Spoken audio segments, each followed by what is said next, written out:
Bom dia, boa tarde, boa noite, no horário que você estiver assistindo essa aula. Última aula, aula 25. Entendemos um pouco mais como que foi o funcionamento dessa queda da Bolsa de Nova York, que foi o crack da Bolsa, né? E como que essa crise se instala. Como está escrito aqui no parágrafo de cima, a crise se espalha pelo mundo. A Alemanha foram a primeira a sentir os efeitos. Os banqueiros estadunidenses não só cortaram o fluxo de novos empréstimos, como exigiram a devolução de 2,38 bilhões de dólares que já haviam emprestado. Essa atitude praticamente paralisou a produção industrial alemã. Na América Latina, muito dependente da economia estadunidense, despencavam as importações e exportações, como a do café. Em toda parte, a ideia de um Estado forte, capaz de enfrentar crises, ganhava corpo. Prepara-se assim o terreno para a ascensão do fascismo e do nazismo. Pessoal, tá aqui, eu vou deixar um outro vídeo explicando o que é o sentimento de fátio do Elias Canetti, e ele vai estar falando o que movem as massas. O que é isso? O que movem as massas, né? O que de fato faz uma massa de corintianos quando se unem esse bando de loucos, né? Quando podia aglomerar, se unirem em metrôs para brigarem até a morte. Às vezes houve anos que todo domingo, quando era um jogo de futebol em determinados clubes, não só Corinthians, né? Aqui tem um bando de loucos por Corinthians. Por isso que eu dei o exemplo do Corinthians, que faz essas massas unir de um lado Palmeiras, de outro Corinthians, e se confrontarem a tal ponto.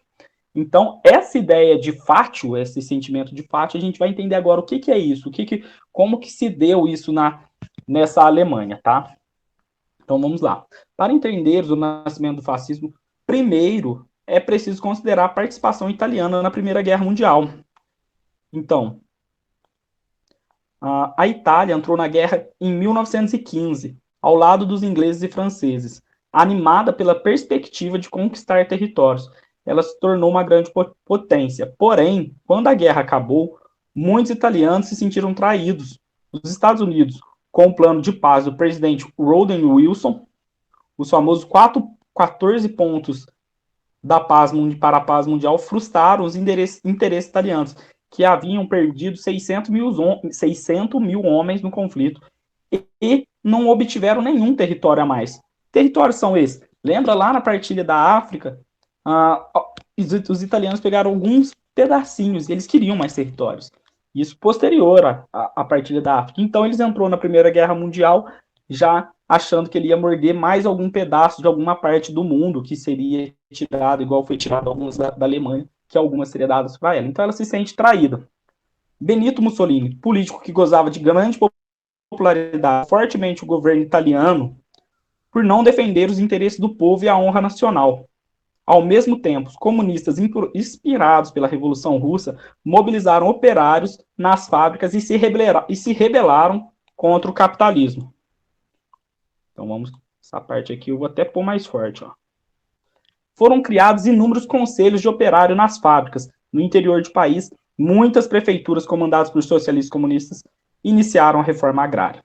Então, conseguimos ver uma ascensão desse sentimento de união, um político que ele tem uma grande popularidade, ele está criticando o governo, ele está falando, vamos defender o povo, a honra, o poder, a nacionalidade, tudo junto. É isso que esse político está fazendo. Então, e o que esses políticos, esses conselhos operários na fábrica, lembra? No Brasil, porra ideológico, na Rússia, as ideias. Então, quando fala em Revolução Russa, esse começo, vários lugares do mundo, na Europa, nas Américas Latina ou América do Norte, na Rússia, estão falando em movimento operário, nesse movimento operário de fábrica onde os trabalhadores estão.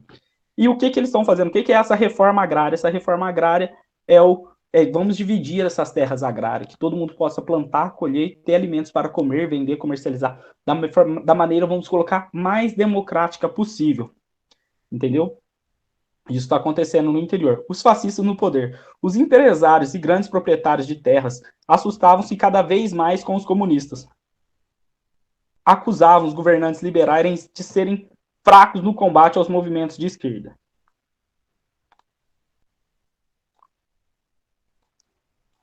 Os nacionalistas, por sua vez, organizavam-se em face, palavra retomada a Roma antiga, fati, que eram feixes de varas carregados por juízes, com os quais aplicavam penas criminais.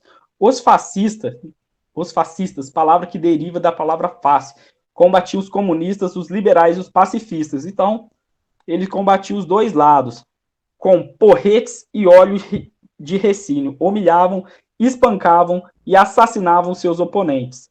Os proprietários de terras e capitalistas começaram a exercer nesses fascistas o partido de ordem. Então, em 1921, contando com 200 mil militantes armados organizados em esquadrões e apoiados por grandes empresários, o Partido Fascista torna-se um movimento poderoso.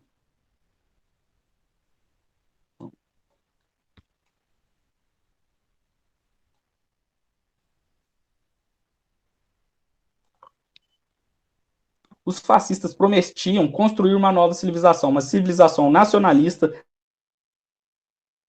distante das ruínas da democracia liberal e do inimigo bolchivista, que era a Revolução Russa. A propaganda fascista afirmava que reentregaria o proletário à pátria, acabando com as lutas de classe. O proletariado e a burguesia caminham juntos para engrandecer a nação. Glorificando a ação, os fascistas organizaram exércitos populares compostos por veteranos de guerras que buscavam preservar a fidelidade e a camaradagem e a violência frente ao combate. Os camisa negra. O líder e o partido saberiam o que era o melhor para a nação e aliviariam o indivíduo da necessidade de tomar decisões. As classes médias forneceram as bases para os movimentos fascistas. Seus integrantes eram pessoas que escolheram suas filiações políticas de acordo com os seus temores. Pequenos comerciantes, artesãos, funcionários públicos, empregados de escritórios, camponeses de alguns recursos que tinham medo do grande capitalismo, como do socialismo, engrossaram rapidamente as fileiras fascistas. Esperavam que o fascismo os protegesse da competição das empresas e impedisse a odiada classe operária de estabelecer um Estado bolchevique para confiscar sua propriedade. Seria uma maneira anticomunista de superar as crises econômicas e estabelecer o respeito à nação. O apoio da imprensa burguesa nas décadas de 1920 e 1930 era decorrente, entre outros fatores, a da defesa da ordem e da disciplina, em um mundo abalado pelas crises econômicas, pelas manifestações grevistas e pela ameaça de uma revolução operária. O discurso fascista prometia a luta contra a desordem do mercado e das agitações políticas. Os apelos fascistas não se limitavam à Itália e à Alemanha. Espanha, Portugal, França, Inglaterra e outros países europeus latino-americanos, inclusive o Brasil, presenciaram governos ou desfiles de grupos militarizados, uniformizados, com semelhanças ideológicas. Pessoal, aqui, nesse período, né, desculpa a leitura, tá um pouco ruim, mas só que como vocês têm o texto e tem a apostila, dá para vocês se organizarem e entenderem como que está esse funcionamento dessa, como está sendo o contexto histórico que isso está surgindo, esse movimento fascista, esse sentimento. Pessoal, em vários momentos, eles vão falar o que esse fascista, o que esse movimento nacionalista contra tudo e contra todos, de maneira violência, onde pessoas uniformizadas vão estar se organizando contra o capitalismo e também o medo do bolchevismo. Então, o medo, pessoal, de fato, ele pode fazer várias coisas de acordo na sociedade. Então, por medo, a pessoa pode, eu tenho medo, no medo pode te levar a matar, pode levar você a fazer inúmeros fatos que você normalmente não faria. E o que acontece, né? Quando os fascistas eles não chegam no poder de fato, mas esses ideais, né? O que eles queriam, né? De um lado tinham os proletariados, né? Motivados por ideias socialistas, e esse movimento operário que está ganhando força, né? Ao redor do mundo. E também tem uma pequena classe média burguesa que está financiando, com medo de ficar com medo de reforma agrária, com medo, esse partido fascista. Muito parecido, muitas vezes, o que acontece nesse nosso Brasilzão velho de guerra, né? Vimos uma classe média, vai ter o livro do Gessé Souza, né? Que vai estar falando classe média no espelho, ele vai estar explicando quem que é essa classe média do Brasil. Nós vamos ver isso mais para frente. E tem um outro livro dele que vai falar da escravidão a Lava Jato. E quem que é? O que ele está propondo, né? Ele vai estar falando, ó, existe uma classe média no Brasil, entre os vários tipos de classe média, ele fala, tem uma classe média que é a classe média de Oslo, que é aquela classe média que eles têm uma preocupação social com o meio ambiente, tem a outra classe média que tem uma consciência social, e tem aquela classe média que quer se estabelecer nos seus benefícios, quer se organizar, ela está com medo daquele filho do porteiro que pelo FIES fez faculdade, que ele não quer aquela pessoa que teve acesso que está tendo acesso na faculdade seja concorrente do filho dela. E essas pessoas que querem permanecer, querem a manutenção da ordem e de seus privilégios, tanto na época quanto hoje no Brasil, que isso parece, e que eles se organizam em partidos políticos com ideologias nacionalistas, com slogans prontos, para quê? Para manter seu privilégio. E é isso que acontece. Então, está escrito aqui, ó, classes médias forneceram a base para o movimento fascista. Seus integrantes eram pessoas que escolhiam filiações políticas de acordo com seus temores. Pequenos comerciantes, artesãos, funcionários públicos, empregados de escritório, alguns dos poucos que tinham medo do capitalismo e do socialismo, eles engrossaram rapidamente as fileiras fascistas. Então, uma civilização nacionalista, distantes das ruínas da democracia liberal e do inimigo bolchevismo. A propaganda afirmava que reentregaria o proletário à pátria. Então, peraí, o trabalhador vai ser reintegrado aqui onde as classes dele. Vai acabar com a luta de classes. Então, o que é quando você acaba com a luta de classes, o que você está fazendo? Vamos fazer essa sociedade que, vamos dizer, estamental. Então, vai ser pobre, vai continuar pobre, classe média, rico, rico, e não vai ter luta de classe. O pobre ele não vai ter. A gente vai tentar fazer que isso se perpetue. E essa imprensa, tem uma imprensa burguesa que está financiando tudo isso, e também o mundo abalado pelas crises econômicas e pelas manifestações grevistas e pela ameaça de uma revolução proletária. Então, o discurso fascista, ele prometia acabar com a luta contra a desordem. Então, peraí, que ele prometia a luta contra a desordem, né? Era o que ele prometia de fato. Aí agitações políticas. Então, o que os fascistas eles fazem? Eles começam um movimento, vamos dizer assim, às vezes até antidemocrático, em alguns momentos, que eles chegam por meio da democracia, mas quando estão na democracia, tudo aquele mar de rosa, aquele discurso, né? E então, depois eu vou deixar um vídeo a mais aqui sobre exclusivamente a palavra fascismo, para entendermos melhor como e qual é o funcionamento desse regime fascista. E também, o que acontece uma marcha sobre Roma.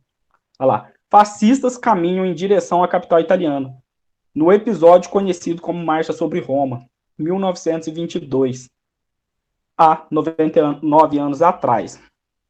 Em 1922, Mussolini organizou a Marcha sobre Roma, com as tropas de camisas negras. Milhares e milhares, saídos de todos os países, convergiam para a capital, sem nenhuma oposição política ou do exército. Nesse mesmo ano, o rei italiano nomeou Mussolini como primeiro-ministro. Uma vez no poder, Mussolini prendeu, torturou, assassinou adversários políticos do novo regime. Nada democrático, né, pessoal? Eles estavam com medo de um regime parecido com o regime que estava se instalando em 1922 lá na Rússia com Lenin. Lembra a revolução que Lenin estava proposto? Lenin estava propondo nesse mais ou menos em 22, aquela nova política econômica, com reforma agrária, com o Estado estaria tomando o nome de coisa, o Estado estaria tomando conta dos bens privados e da propriedade privada. É isso que acontece também com o do Stalin. Eles estão com medo também do stalinismo, mas no fascismo também está morrendo opositores políticos, então não é nada democrático. Então, após as eleições fraudadas de 1924, o Partido Socialista de Giacomo Matteotti denunciou o estado policial e a tortura. Logo em seguida, ele aparecia morto. Ele denuncia toda essa tortura que o primeiro-ministro está fazendo, o deputado, ele tortura, assassinatos e perseguições adversários e ele morre. Em 1926, Mussolini exigiu plenos poderes e promulgou as leis fascistíssimas, que instituíam uma ditadura plena, assumindo o título de Dulce, de líder. Ele demitiu os ministros não fascistas, dissolveu partidos de oposição, esmagou sindicatos independentes, fechou os jornais oposicionistas, substituiu prefeitos eleitos por funcionários fascistas e criou uma política secreta para prender policial. Os meios de comunicação tornaram-se instrumentos de propagação do culto à sua personalidade. Então, esse culto à personalidade, quando você vê todos os lugares, bandeiras nacionais, todas as pessoas é obrigada a bater continência, fazer algum sinal de ordem ou fazer qualquer coisa para o presidente, gritar o nome dele. Esse culto à personalidade, quando você cria, lembra quando o que o Stalin faz? Que ele cria uma imagem que toda literatura, toda a expressão artística, toda a música tinha que expressar aquele sentimento. Então, a propaganda fascista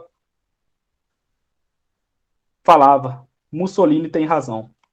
Acredite, obedeça e lute. Vimos também, em alguns momentos no Brasil, algumas pessoas falar: o mito tem razão, Bolsonaro tem razão. Ele tinha realmente razão, o fato de negar 10 vezes a vacina? Não sei, né? Mas vimos esse culto à personalidade. Ele faz merda e a pessoa sempre fala: você tá tirando o que ele tá falando de contexto. Mas enfim, vamos voltar para cá. 1 minuto no campo de luta vale uma vida inteira de paz. A imprensa, o cinema e o rádio divulgaram que ele tinha erradicado o crime, a pobreza e as tensões sociais. Os manuais das escolas primárias que retratavam como salvador da pátria, como o Messias, né? O Messias que ia vir salvar o Brasil.